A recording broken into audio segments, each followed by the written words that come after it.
No, keep going, keep going. No, Keep no, going, no. keep going, keep going. There you go. There you go.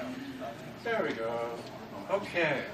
So I want to talk briefly about a project that we've been working on called the Adirondack Futures Project, Jim and I.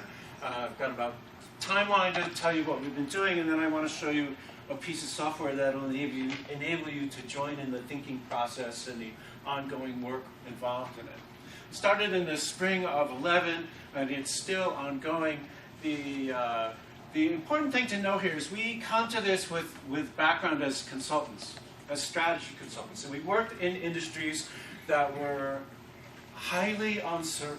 So for example, in the 90s, most of our clients, a lot of them, were facing the internet. What's the internet going to do to our business? So we had clients, big clients in the information technology industry like Intel and Sun and Nokia all over the world, and their customers like Merck and ABN AMRO in Holland and Barclays in London. And the question they all had, nobody knew what the answer was going to be. No one had a clue.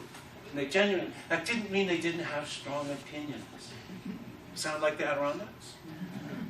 So after we sold that, we took some time off and we found ourselves reading this book, The Great Experiment in Conservation. Some of you know the authors. And it sounded to us a lot like our corporate clients. There were all these people who had very strong opinions about how this thing had turned out, and it easily formed into a set of draft scenarios. We went and talked to one of the authors, Ross Whaley, and he was involved in putting together the agenda for the 2011 Common Ground Alliance meeting. So we went there and we pitched these scenarios to that group. We asked the group, there were about 120 people there, we asked, would you come to work through 2-day workshops? Really hard workshops, not just fun and drinking. And if you're willing to do that, we'll put them on. Well, 90 people of the 120 that were there signed up on the spot. So we got busy. We had 5 2-day workshops and then 8 half-day workshops that everybody can take 2 days all over the park and in New York City to play around with these ideas. It was not decision-making. This is not an official project or an official report. This is just us doing what we thought we could contribute. And the thing that they agreed on was a model you'll hear more about in a few minutes, but it looks like this. One scenario was called the sustainable life. So it means, how do you come up with an economy that allows our towns and villages to thrive for the people that love this place?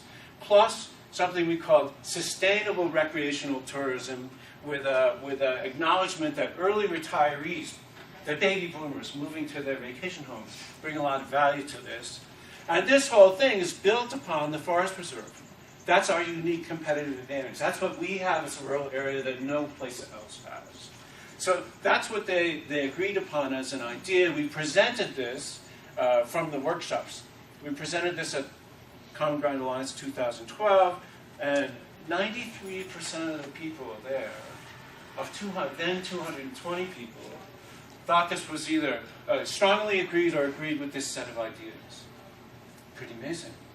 For the Adirondacks, to get that kind of agreement on any set of ideas. So we were pleased. There have been a lot of implementation tracks since then. There's a sustainability plan that ANCA has put together. We're doing some work on an amendments to address this issue of can you bury wires and cables under roads in the forest preserve. Currently you can't. You heard about the investment fund. You heard about broadband. We're doing some work on using this set of ideas in schools as part of the Common Core curriculum to make it an object of discussion in the schools. And we've been developing a software monitoring tool. So in our corporate work, one of the things we learned about doing this kind of thing was that doing the scenarios is fun. It's engaging, it's interesting, and they're compelling, logical arguments about how the world should be. And that's all very nice, and sometimes people make big decisions based on that. But what really happens is 3 years later, when you can say, well, you know, we like this set of ideas, but what's really happening is this. When you could see that, when you could see the real world mapped against these hypothetical scenarios, then stuff really began to happen. So we used to do this with paper on conference room walls, and now there's a piece of software we want to show you. This is a word cloud from the last Common Ground Alliance meeting. Notice the words. You know, connections, communication, preservation, partnerships, progress. It's a really different park than it was a few years ago. So with that, I'm going to give you this pointer.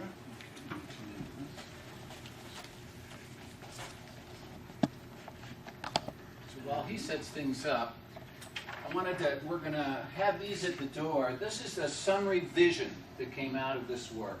This tells the kind of conclusions that it all came to, with all the jargon of the scenarios kind of dropped out of it. So if you want to take one of these, you can find out a little bit more about the content of all this.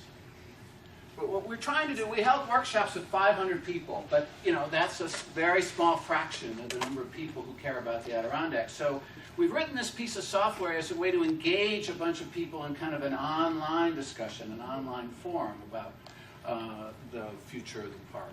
And I'm going to use it also to show you a little bit about the material and the structure of it.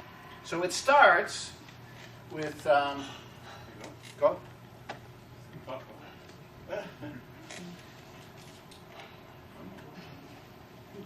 There you go. Okay, it starts with these things called end states.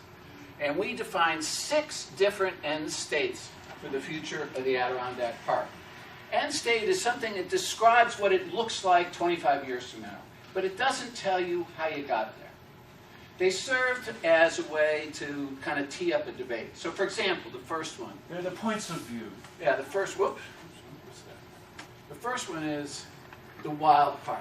Well, this one says, the park exists to create a unique experience of wilderness, to give you a place where the human hand is kind of removed. An old growth look at the forest. Yeah, that's one set of ideas. But then this other set of ideas says, no, it's a usable park. This is all about recreation. It's about bringing people to the wilderness. It's about providing a place for all those city dwellers to, renovate their souls during a couple of weeks in the summer. But the park is not going to get better if we don't actually figure out a way to make our small communities thrive. For the forest is an amazing symbol of renewal. It's something that was cut over and kind of abandoned, and look what we have now. But our communities have not necessarily done as well in the last 100 years. And in this vision, we figure out a way. Whoops, what happened? I don't know. You pushed the wrong button. Or maybe I pushed the button. Just hit end states. They're called end states. Trying to do live internet. Okay. All right. So anyway, that's the idea of the sustainable life is a way to find a way for communities to thrive in the middle of the Adirondack. All very nice, but it's but the real problem is government. We have 100 and some towns. We have 100 school districts, and there's only 130,000 people. This is the size of Schenectady County, right? It's unbelievable the amount of government we have, and if we just could fix that, everything else would get better. Oh, yeah, right. Another big government solution, right? I'm the town supervisor of one of these little towns, and you think I'm going to wait around for him to come on from high and fix my problem? No, it's every town for themselves. It's always been that way, and it's always going to be that way. If I can steal a company from your town and they're going to move to my town, that's fair game. I'm going to get your school district to tuition all your students to my school, and my school is going to be the one. See, and that's been our nightmare for the last 50 years. Look where we are. Look where we are. Yeah. The real problem is none of this. The real problem is look around this room. You make your own observation about the demographic in this room. And think for a minute about the demographics of New York State. The formula for losing this park is to have this room full of people look pretty much the way it is 50 years from now. That's the problem. Right? So that was a little taste of the debate. And only its slightest You little got a sense of taste. it? No. So what we ask people to do then, the main exercise that we have everybody go through whenever they do this, is to rank order the end states. It's going to make me log in. Oh, I was logged in before. Tell me what it is. Out loud. The NSA is what? All right. Nice. Too bad.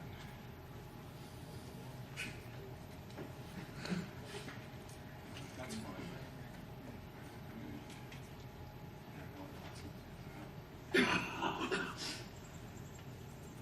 Sorry about this. Somebody logged me out. I was all set up.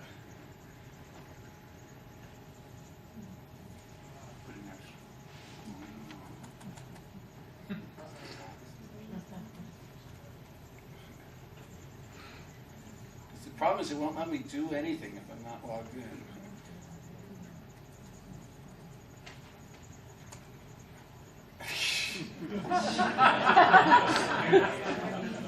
Haven't you all experienced this before? It doesn't, of course, know that every single thing I'm typing in is false.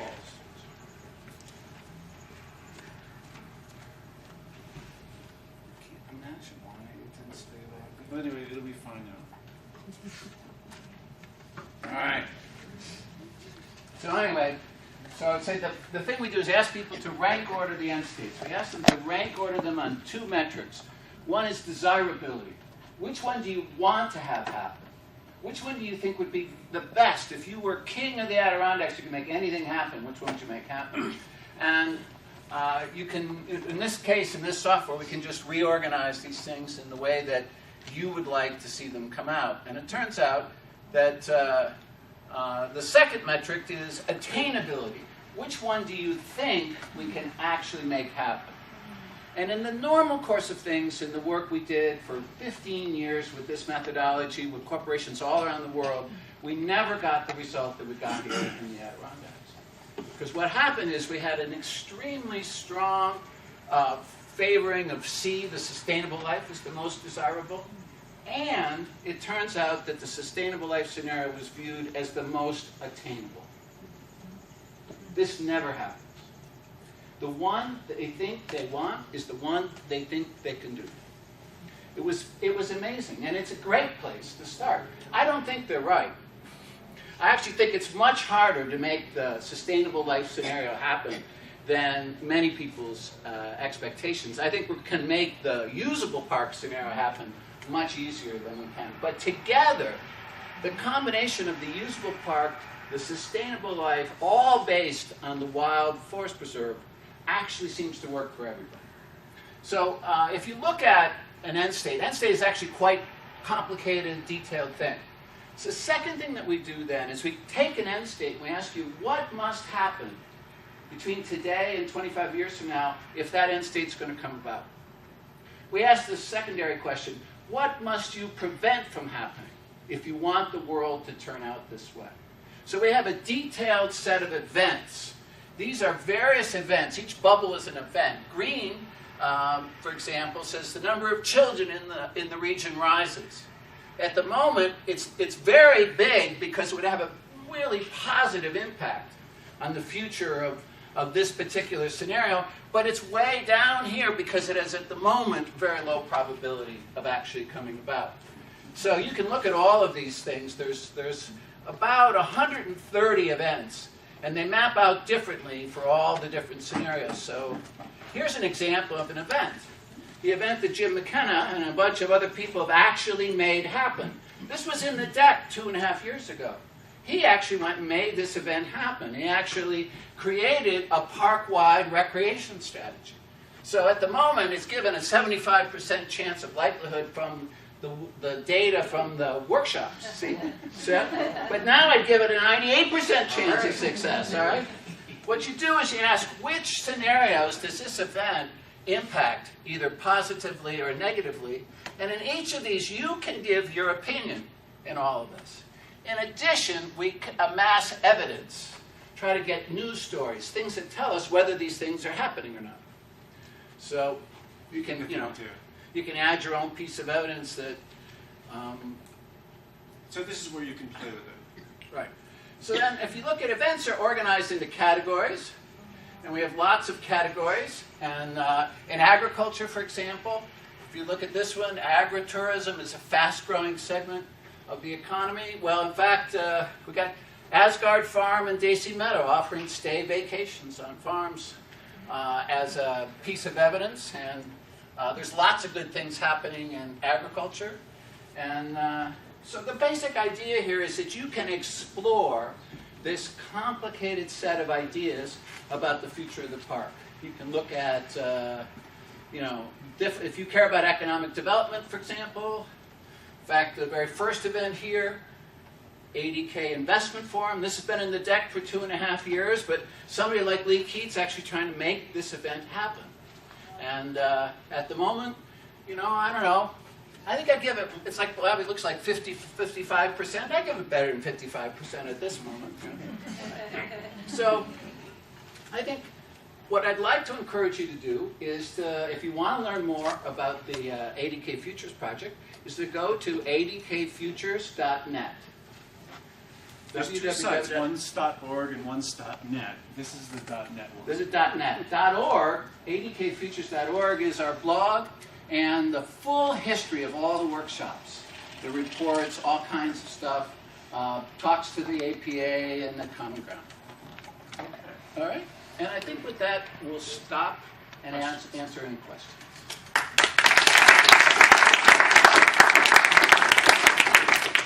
I'd appreciate your personal opinions as consultants regarding the question of governmental consolidation. I'm a summer resident of Upper Lake. We have a town, we have a village. Yes. Appears inefficient. Right. It appears to me to Yeah. actually be working against efforts to revitalize the Adirondacks. So I think that's my opinion. Well, yeah. I'd like your opinion in terms of whether government consolidation is an important aspect of this. It's an important aspect. The question is how to do it. We wrote a whole scenario just about government consolidation. It's that important. And we framed it in an extreme way. We said we turn the blue line into a county boundary. We make the whole of the park one county, okay, as opposed to having all these fragments. But we've been assured that that is politically impossible. That's a bridge too far. Right. You have towns and villages, you have school systems, and there's a lot of space in between. Absolutely. 100 and 1. That's right. So the best example of this is we ran a meeting in southern Hamilton County, and it was Speculator, Arietta, and Lake Pleasant. Got people from 3 of those towns together. We worked through what these scenarios mean to them. When we got to the government consolidation thing, we had the 3 town supervisors and the person who runs the village of Speculator all there, and they said, it's easy. Right now, from now on, we're going to act like we're one town.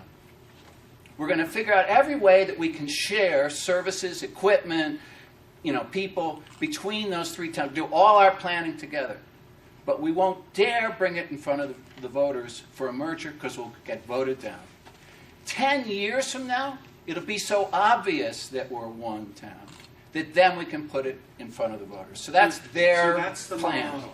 That's the model. It's resource sharing, whether you're talking about local government, or you're talking about education, or you're talking about arts. It's about sharing of resources across these organizations to the point where they're not particularly distinguishable. And at that point, maybe you can go to voters. But you can't go there first. That's too hard. That seems to be so it's a de facto rather than a de jure kind of consolidation. There's other examples, Clifton Fines and Other states use state funding as an incentive for consolidation. Municipalities that share more, consolidate more, benefit more. The state's tax cap is the first attempt on the part of our state to drive communities in this direction. And it's having some decent effect. The other hand, though, I take back a little bit that I don't want to see us get to the point where we consolidate schools to the point where a town loses its school. See, I think to us that's like a town has to have a school if it's a town. So what we got to do is network these schools so they all don't need every resource necessary to meet every mandate of the state. That doesn't mean you can't consolidate districts. Right. You could conceive of super districts, 4 or Super. 5 of them. Yeah. in the But park. again, the voters won't vote in favor of that. And where state money comes into this, the reason voters often defeat these things is an imbalance in the tax result. Right. So for your town, the taxes are going to go down, but for your town, the taxes are going to go up. That town votes it down. So where the state money comes in is rebalancing the tax loads so it's neutral. Then you have a shot with voters. Right, in the back? I'd like to know how much your study to date has cost and how it's been funded. We did it entirely pro bono. Yeah, It hasn't cost anybody a penny except us. People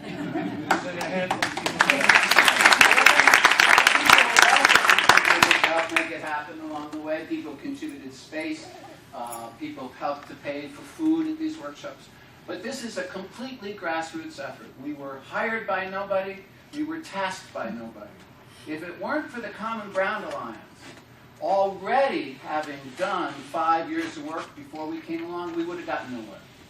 And it's very important to understand that the work that's been going on in the Adirondacks for the last 7 years or so is what brought us to this point.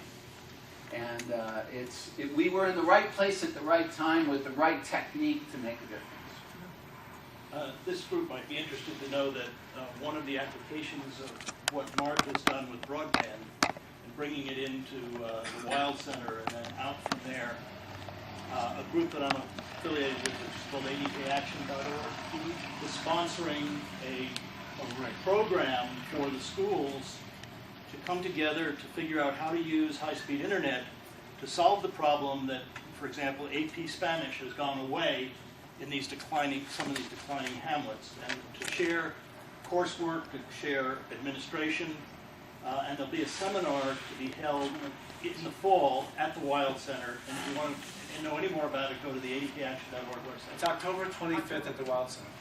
All right? Yeah. I was curious if you track demographic data for the software and if there's any focus on sort of the future decision makers as opposed to the decision makers that are currently at the table, and if there's any effort to move this towards university settings or even high school settings. We haven't really, it's just, as you can tell, it's brand new. It hasn't in the hands of anybody yet. We're looking, in fact, for a set of people willing to be beta testers. And then we're trying to actually, would be good candidates. yeah, and we're trying to get as much feedback before we go larger. And we're trying to figure out a launch strategy. If you have thoughts, I'm certainly interested. We are working with a group of schools in around the 5 towns. It just seems that this would be for TED-style talk. Right.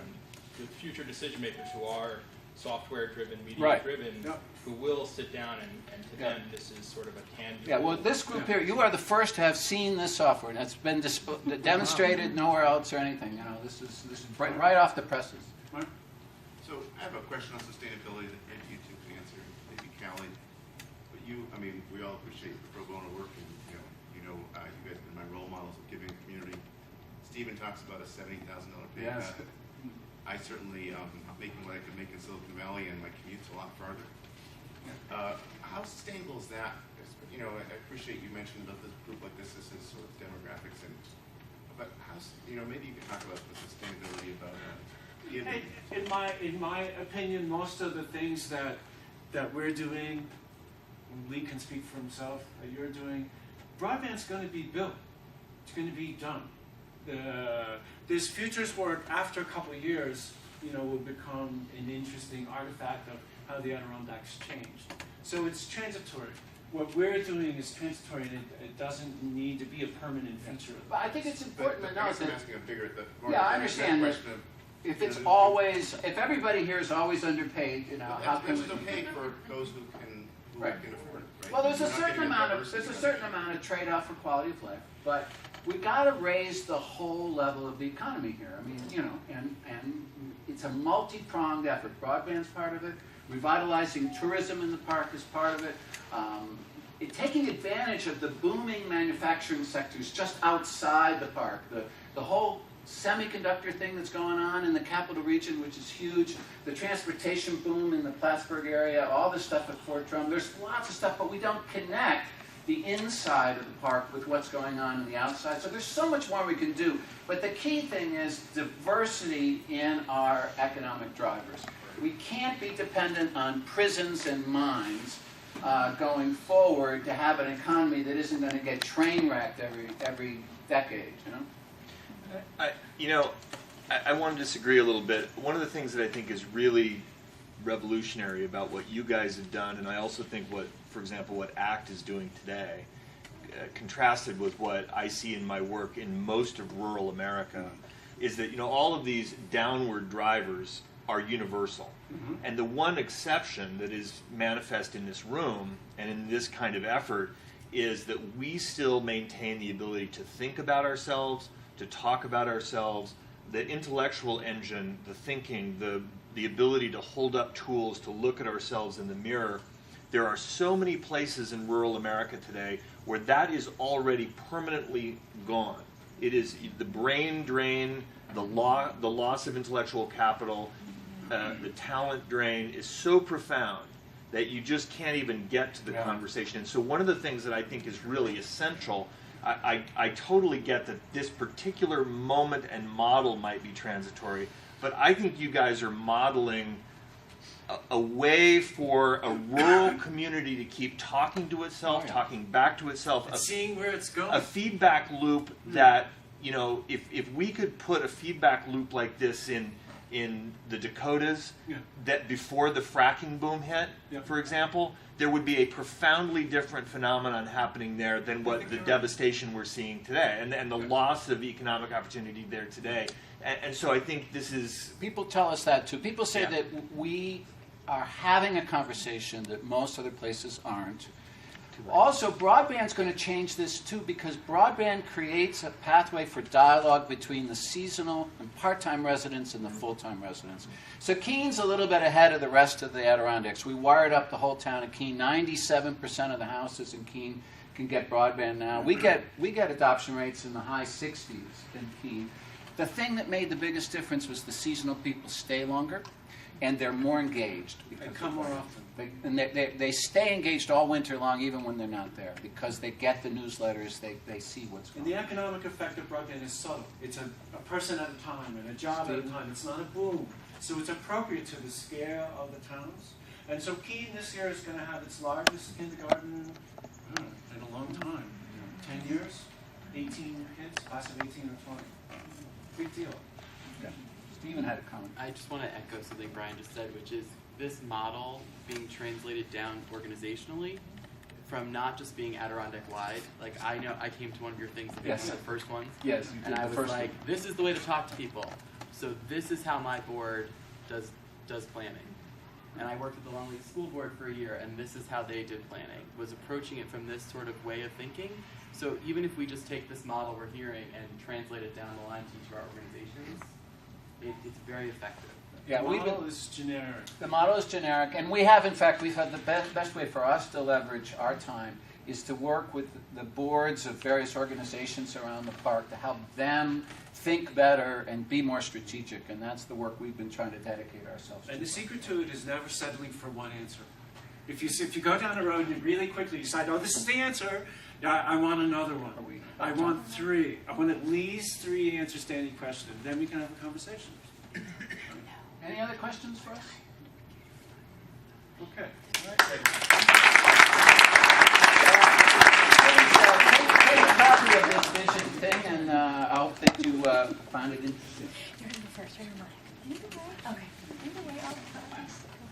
Thank you. I hope you've enjoyed this as much as I have. I mean, as a young person, I grew up here and went away like all Adirondack kids should, and had a chance to come back. And just knowing that there's so much positive happening, we know there's a lot of fear, we know there's a lot of problems, but there's just so much excitement happening.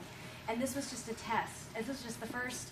We could probably fill 20 Adirondack TED-style talks and do them all over. So, there was a menu of people that could have talked that went on and on. So this is just a test, and maybe you might want to see more, maybe you don't. I want to say a particular thanks to the Adirondack Museum. I do want to recognize 3 of my staff people here. Chris Morris, who some of you may know, Andrea Grout, who's working with a caterer to bring you all lunch. And I think many of you know Melissa Eisinger. This was a tremendous amount of work to put on, but a whole lot of fun. And one of the last things, we heard a lot going on. There's a lot to do. As the community foundation serving the Adirondacks, one of the most important things and one of the real drivers of this place, as you all know, is philanthropy. And we work very closely with many of you in this room and many people who aren't in this room. But we're happy to work with you more.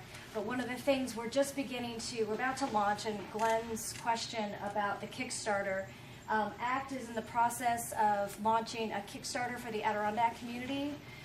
It's called Adirondack Gives. This is the crowdfunding site for all Adirondack projects. So it's kind of a catalog, as Jim and Dave, they did one for the town of Keene years ago. It was a catalog for giving and volunteering in the town of Keene. This is going to be an online version. This is for small contributions.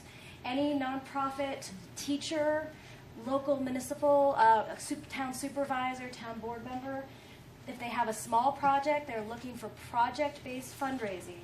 They can pop up their project on here. It's just like Kickstarter. ACT is going to cover the cost of the fee, so there won't be a fee for the organization. We have a staff person that's going to help the nonprofits to do this. But I think more and more positive things, small things, really make a difference here in the Adirondacks, as you all know. So this is just one of the many things that ACT is trying to be responsive to help more and more good things happen. And thank you, Penny. Oh, no. So I get to close finally on behalf of the Prospect Hill Foundation and the Overhills Foundation.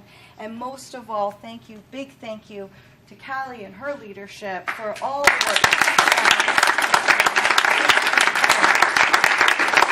I'd like to thank the speakers. The speakers were great. This was terrific. And this, as Carrie had said earlier, this was the second symposium that we've organized. We've been thinking hard about creating forums like this where we can bring young people together from different parts of the park to learn about the park, to learn about all the exciting innovations that are going on and being undertaken. And so we're trying to think creatively ourselves about whether this is the most appropriate way to do this kind of conversation and learning.